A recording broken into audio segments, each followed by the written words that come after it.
দর্শক এই বিষয়ে বিস্তারিত জানাতে যুক্ত হচ্ছেন সহকর্মী ফারজানা আক্তার।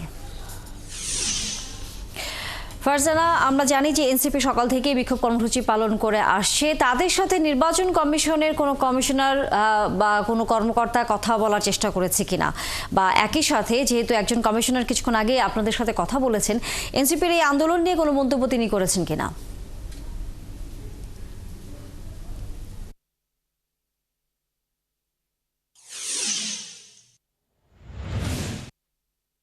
বেলা 12টা থেকে শুরু হয়ে এনসিপির যে বিক্ষোভ কর্মসূচি ছিল নির্বাচন কমিশন পুনর্গঠনের বিষয়ে, সেই বিক্ষোভটি আমরা দেখেছি কিছুক্ষণ আগে শেষ হয়েছে। তবে সেই বিক্ষোভ চলাকালীন আমরা নির্বাচন কমিশনের পক্ষ থেকে কোনো প্রতিনিধিদের এনসিপির কারো সঙ্গে কথা বলতে দেখিনি। এবং এই এনসিপির বিক্ষোভের বিষয়ে যখন আমরা নির্বাচন কমিশনার সানাউল্লাহকে প্রশ্ন করি, তিনি তখন বলেছেন যে আসলে রাজনৈতিক বিষয়ে নির্বাচন কমিশন কোনো ধরনের মন্তব্য করবে না, এমনটি কিন্তু বলেছে। এবং সকাল থেকে দেখেছি আমরা এনসিপি বিক্ষোভ কর্মসূচি পালন করেছে এবং তাদের প্রধান দাবি ছিল নির্বাচন কমিশনের পুনর্গঠন। পাশাপাশি তারা বলেছে স্থানীয় সরকার নির্বাচন যাতে দ্রুতই দেওয়া হয়, কারণ তাদের মতে স্থানীয় সরকার নির্বাচন না দিলে বর্তমানে বাংলাদেশের যে রাজনৈতিক সংকট তৈরি হয়েছে, যে সমস্যা বা পরিস্থিতি উদ্ভূত হয়েছে, সেগুলো সমাধান হবে না।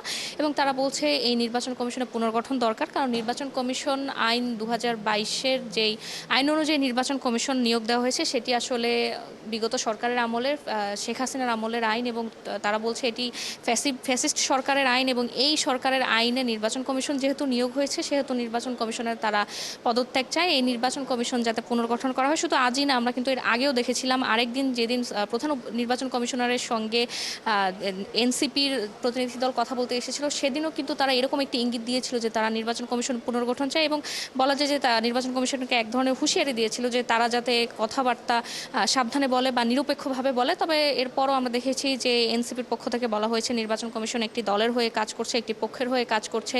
এই কমিশন নিরপেক্ষভাবে ভোট করতে পারবে না। এবং এনসিপির পক্ষ থেকে বলা হচ্ছে বিগত 3টি নির্বাচন যেহেতু বিতর্কিত হয়েছে, 14, 18 এবং 24 নির্বাচন যেহেতু বিতর্কিত ছিল, এবং সেই বিতর্কিত নির্বাচনের ফলে একটি ফ্যাসিস্ট সরকার এবং একটি স্বৈরাচারী অবস্থা তৈরি হয়েছিল দেশে, যার ফলে জুলাই গণ অভ্যুত্থান হয়েছে। তারা বলছেন যে জুলাই গণ অভ্যুত্থানের পর এত শহীদের রক্তের বিনিময়ে আসলে যেই এখন যে পরিস্থিতি এসেছে, যারা প্রাণ দিয়েছেন এবং যারা এই আন্দোলন করেছেন, তাদের সেই আন্দোলন যাতে বৃথা না যায়, সেই জন্য দেশে একটি সুষ্ঠু নির্বাচন দরকার।